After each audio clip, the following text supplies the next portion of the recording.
समझ में नहीं आता था। तो ऐसे हमारे शास्त्रों में, हमारे इतिहास में, भारतीय संस्कृति में ऐसे बहुत पहले भी, बहुत पुराने जमाने की बात नहीं, अभी भी एक जनरेशन पहले आप देख लो, जो हमारी दादी लोग हैं, माँ लोग हैं, बहुत ही कल्चर्ड और बहुत अच्छे तरीके से जीवन जिया उन्होंने। ऐसा नहीं आजकल की लड़कियों लड़कों के जैसे जानवरों के जैसे जी रहे हैं। कुछ जैसे कुत्ता होता है वो भागता रहता है कुत्तियों के पीछे, कुत्तियां भागती रहती हैं, ऐसे नहीं। बहुत ही कल्चर्ड तरीके से, धार्मिक तरीके से, भक्ति भाव तरीके से जीवन जीना अभी तक एक जनरेशन पहले चला ही। अब ये लास्ट जनरेशन जो चल रहा है, करंट जनरेशन, क्योंकि इसमें भगवान से दूरियां बन गई, धर्म से लोग दूर चले गए हैं। एक जनरेशन पहले तक लोग आप देखिए व्रत करते थे, हर एकादशी व्रत करना, जैसे आज निर्जला है, निर्जला का पारण करना, और बिना नहाए खाते नहीं थे। हमारे घर में कल्चर था, बिना नहाए कोई नहीं खाता था। भगवान की वर्शिप करना, सोमवार को भगवान शिव महादेव को जल चढ़ाना, नवरात्रि में 9 दिन व्रत रखना। तो स्त्रियां, पुरुष भले ना करें, स्त्रियां जरूर करती थी। और जिस घर में स्त्रियां स्पिरिचुअल है ना, घर का माहौल स्पिरिचुअल अपने आप हो जाता है। स्त्रियों को घर का रिप्रेजेंटेटिव बोला जाता है। क्या बोला जाता है? प्रतिनिधि। जैसा घर की स्त्री होंगी वैसा घर का माहौल हो जाएगा। अगर स्त्रियां आध्यात्मिक हैं तो अपने आप घर का माहौल आध्यात्मिक हो जाता है, क्योंकि पुरुष तो बाहर रहते हैं, स्त्रियां घर में रहती हैं और 24 घंटे वहां पर। अगर वो अध्यात्म में लगी हैं, नाम जप कर रही हैं, भक्ति में लगी हैं, तो न चाहते हुए भी हस्बैंड आएगा, वो प्रणाम करेगा भगवान को, वो भी भक्ति में लगेगा। तो इस तरीके से आध्यात्मिक वातावरण घर में फैलता है।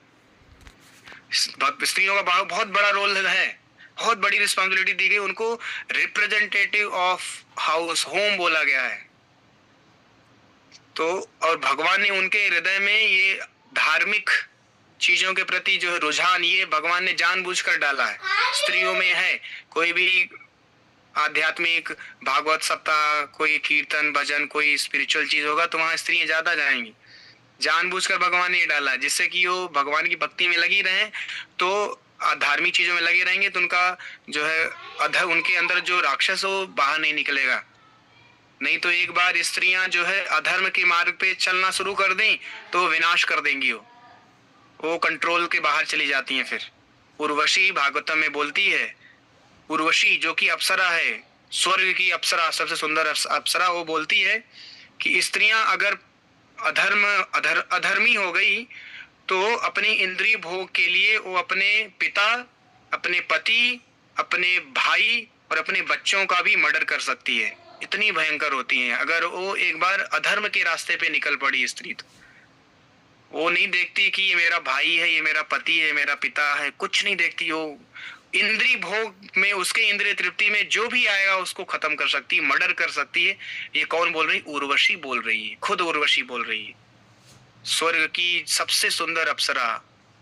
इसीलिए भगवान ने ये स्त्रियों के अंदर ये रुझान दिया है कि तुम भक्ति भाव में रहो, स्पिरिचुअल चीजों में लगी रहो। भगवान की भक्ति में लगी रहोगे तो मन शांत रहेगा, अच्छा रहेगा, धार्मिक तरीके से जीवन जियो, नहीं तो विनाश हो जाएगा। और एक बार स्त्रियां करप्ट हो गई तो प्रोजनी तो स्त्रियों से आती है। संसार में जो है पॉपुलेशन कहाँ से आता है? स्त्रियों से आता है। तो अगर स्त्रियां ही पॉल्यूट हो गई, वो जो है दुष्कर्म में लगी हुई हैं, फालतू के कामों में लगी हुई हैं, तो जो लड़के होंगे वो क्या होंगे? वो भी पापी होंगे, वो भी राक्षस पैदा होंगे। जब स्त्रियां धार्मिक तरीके से जीवन जीती हैं, अपने विवाहित जीवन में अच्छे से रहती हैं, तो जो लड़का होता है ना, वो बहुत ही दिव्य देवता लड़का पैदा होता है, बहुत अच्छी क्वालिटीज का, अच्छे गुणवान। भगवान अच्छे लड़के भेजते हैं उसके वैसे गर्भ में। भागवतम में एक श्लोक आता है, कर्मणा दैव नेत्रेण जंतुर देहा उपते स्त्रिया प्रविष्ट उदरम पुंसो रेत कणाशया। स्त्रियों के गर्भ में जो रेत, जो बीज जाता है, वो बीज कौन डिसाइड करता है? कर्मणा दैव नेत्रेण, देवता भगवान डिसाइड, परमात्मा डिसाइड करते हैं कि इस स्त्री के गर्भ में कौन सा बीज जाएगा, कैसा बीज जाएगा।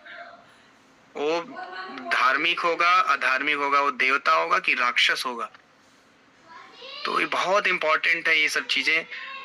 और धार्मिक तरीके से जीवन जीते हैं तो लड़के भी बहुत अच्छे पैदा होते हैं, बहुत बुद्धिमान, बहुत ही सुशील, धार्मिक स्पिरिचुअल चीजों में, भगवान में उनका मन लगेगा, भक्ति में मन लगेगा।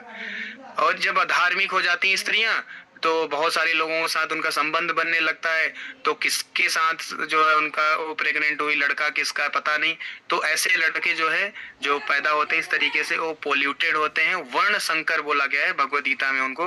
और वर्ण संकर पॉपुलेशन आज समाज में फैल रहा है। आप देखिए, वर्ण संकर मतलब ऐसे संतान जिनका भगवान की भक्ति में, धर्म में कोई रुचि नहीं है, उनका इंद्रिय भोग में, अधर्म में और भोग विलास में ही मन लगा रहता है। ऐसे राक्षसी लोग, इस ऐसे लोगों को वर्ण संकर बोला जाता है। भगवद गीता में भगवान पहले चैप्टर में ये सब डिस्कशन हुआ, वर्ण संकर पॉपुलेशन। तो आज आप देखिए वर्ण संकर ही है पॉपुलेशन, मैक्सिमम पॉपुलेशन वर्ण संकर। उसका मंदिर जाने में इंटरेस्ट नहीं है, भक्ति में इंटरेस्ट नहीं है, जप में इंटरेस्ट नहीं है, उसका किस में इंटरेस्ट है? दारू पीने में, स्मोकिंग में, ड्रिंकिंग में, अवैध संबंध बनाने में, फालतू की चीजें करने में उसका इंटरेस्ट है। तो ये वर्ण संकर है। ये वर्ण संकर क्यों आ रही? क्योंकि स्त्रियां पोल्यूट हो गई हैं। स्त्रियों का जिम्मेदारी है कि वो अच्छे से धार्मिक तरीके से जीवन जिएं और अपने विवाहित जीवन में रहें और अपने पति के साथ रहें और भक्ति में लगे रहें, तो बच्चे भी अच्छे पैदा होंगे और वो भक्ति में लगे रहेंगे। तो ये जो भी डिग्रेडेशन हो रहा है बिकॉज ऑफ इररिलीजियस प्रैक्टिसेस, अधर्म बढ़ गया है, जिसके कारण पुरुष एंड स्त्रियां दोनों करप्ट हो गए हैं और रावण और शूर्पणखा प्रकट हो रहे हैं। अब रावण फिर से कलयुग में, पहले तो एक रावण था, अभी घर घर में रावण आ रहा है और शूर्पणखा आ रही है। रावण का काम है दूसरों की स्त्रियों पे जो है उनको कैप्चर करना, किडनैप करना, फंसाना और उनके साथ दुर्व्यवहार करना। और शूर्पणखा का क्या काम है? दूसरे पुरुष पे उनका मन ललचना और उनके साथ संभोग करना और शारीरिक संबंध बनाना। तो ये शूर्पणखा और रावण मेंटालिटी है और कलयुग में यही हो रहा है और ऐसे केसेस बढ़ते जा रहे हैं। एकमात्र कारण है अधर्म। या तो आदमी धर्म के रास्ते पे चलेगा या अधर्म के रास्ते पे चलेगा, तीसरा कोई रास्ता नहीं है। धर्म के रास्ते पे नहीं चलेंगे तो अधर्म करेंगे हम, अधर्म करेंगे तो धीरे धीरे धीरे धीरे ऐसा भी कर देंगे जैसा ये सूरत पुणे में हुआ। ऐसा नहीं वो लड़की प्लान की थी स्टार्टिंग में कि मैं उसको मारूंगी, धीरे धीरे अधर्म जब बढ़ता जाता है दिमाग पागल हो जाता है, कलयुग कैप्चर कर लेता है दिमाग को और फिर आदमी समझ नहीं पाता, वो बुद्धि खराब हो जाती है और वो ऐसे कारनामे, ऐसे कुकृत्य करता है कि मर्डर भी कर सकता है। उस समय नहीं सोचता कि यार ये मर्डर कितनी बड़ी चीज है। हम एक चींटी को मारने के लिए सोचते हैं, यार चींटी को मार दिया हमने। और बताओ यहाँ पर एक लड़की अपने बॉयफ्रेंड के साथ मिलके एक लड़के को मार डाली जो कि उसका मंगेतर है, उसके साथ शादी होने वाली है, सब कुछ हो गया और बेचारा बर्थडे उसका सेलिब्रेट किया। कैसे आर्टिफिशियली एकदम, देखो शूर्पणखा जैसे हंस रही थी उस वीडियो में। तो बहुत आजकल माएँ जो है वो टेंशन में आ गई हैं कि मैं अपने बेटों की शादी किससे करूं, कैसी लड़की, कहीं ऐसी लड़की ना आ जाए हमारे बेटे को ही मर्डर कर दे। एक बार मैं यहाँ से जा रहा था गोवर्धन, एक फैमिली बैठी थी ट्रेन में, तो माता जी तो बेचारी, उनकी बेटी भी बैठी थी, लड़का भी बैठा था। तो ऐसे डिस्कशन हो रहा था तो माता जी बोल रहे कि प्रभु पहले हमें टेंशन होता था कि लड़की की शादी कैसे करें, कैसे घर में जाएगी, अभी टेंशन हो गया कि प्रभु लड़के की शादी कैसी लड़की से करूं, कहीं कोई पूतना और शूर्पणखा ना आ जाए हमारे घर में और हमारे बेटे को मार डाले। तो अभी जो माताजी लोग हैं, माँ हैं, उनको बड़ा टेंशन हो गया है, बहुत बड़ा ये एक्चुअली में बहुत एंजाइटी की विषय बन गया है। कहीं ऐसी लड़की शादी ना हो जाए, ऐसी लड़की ना आ जाए जो कि पूतना हो, कुलक्षणा बोलते हैं उसको, कुलक्षणा आके पूरा सर्वनाश कर दे घर का, बेटे को ही मार न डाले हमारे।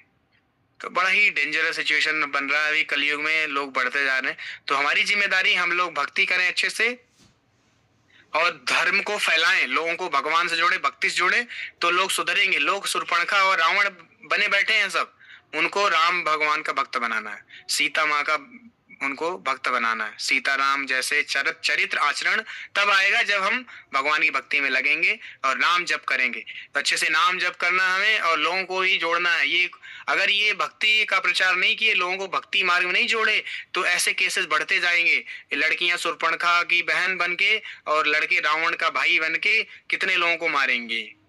तो हम लोग अच्छे से प्रचार करें, पढ़ें लिखें, लोगों को भी पढ़ाएं, भगवत गीता भागवत पढ़ाएं, उनको बताएं क्यों जरूरी है ये भागवत सुनना, क्यों भागवत पढ़ना, नाम जप करना क्यों जरूरी है। ठीक है, तो अभी हम लोग टाइम हो गया, हम लोग यहाँ पर एंड करेंगे। किसी कोई प्रश्न है तो कल पूछ लीजिएगा क्योंकि टाइम ओवर हो गया है। आज हम लोग यहाँ समाप्त करेंगे। सब लोगों को निर्जला